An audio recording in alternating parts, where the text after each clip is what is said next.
जय श्री महाकाल। आज मैं आपको संतान प्राप्ति का एक अचूक उपाय और टोटका बताने वाला हूँ। यह उपाय करने से निश्चित रूप से आपको संतान का लाभ होगा और संतान का सुख प्राप्त हो जाएगा। अगर आप काफ़ी समय से संतान के लिए प्रयास कर रहे हैं तो कहीं ना कहीं यह उपाय आपके लिए काफ़ी लाभकारी रहने वाला है और काफ़ी अच्छा रहने वाला है, क्योंकि इस उपाय के करने से निश्चित रूप से संतान का लाभ हो जाता है। तो चलिए इस उपाय के संपूर्ण विधि के साथ मैं आपको इसका पूरा विषय समझा देता हूं। आप ध्यान से इस बात को समझ लीजिए। आपको किसी भी शनिवार के दिन शाम के समय जो है अकाव का जो वृक्ष होता है, अर्क जो सूर्य का वृक्ष होता है, जी हाँ, जिसके आप सभी जानते हैं, जिसके पुष्प भगवान शिव को अति प्रिय है, तो वही आंकड़े का या अकाव का जो वृक्ष होता है उसे शनिवार के दिन आपको चंदन, चावल और थोड़ा सा दूध ले जाकर जो है अकाव के वृक्ष की मूल में, जड़ में आपको चढ़ा देना है और चंदन चावल चढ़ाकर उनसे प्रार्थना करनी है कि हे वनस्पति देव, हम कल सूर्योदय के समय अर्थात रविवार के दिन उनकी जड़ लेकर आना है। तो उनसे कहना है कि हे वनस्पति देव, हम पुत्र संतान प्राप्ति की कामना से आपकी दिव्य औषधि को अपने घर ले जाएंगे, तो हमें आशीर्वाद प्रदान करें और आपकी औषधि ले जाने की अनुमति प्रदान करें। ऐसा करके आपको आपके घर आ जाना है।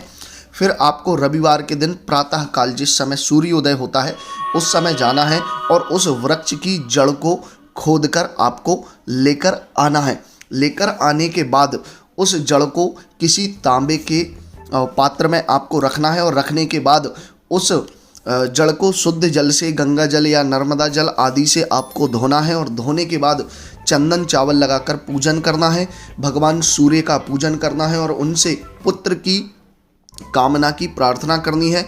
और पुत्र प्राप्ति की प्रार्थना करने के साथ ही आपको किसी पीले कपड़े में, जी हाँ, किसी पीले कपड़े में उस जड़ को बांध लेना है और उसी औषधि को, उसी वृक्ष की जड़ को जो है स्त्री अपनी कमर में बांध कर रखे। जी हाँ, स्त्री अपनी कमर में बांध कर रखे और उसके बाद सूर्य नारायण का ध्यान करती रहे, भगवान सूर्य नारायण का स्मरण करती रहे और रात्रि के समय अपने पति के साथ गर्भाधान के लिए शारीरिक संबंध स्थापित करें।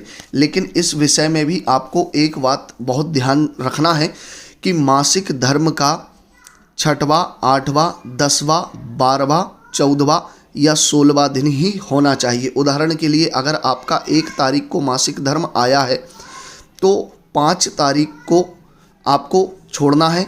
1 तारीख से 5 तारीख तक 5 दिन आपको छोड़ना है। फिर 6वें दिन संभोग करना है, 8वें दिन, 10वें दिन, 12वें दिन, 14वें दिन और 16वें दिन आपको शारीरिक संबंध बनाना है।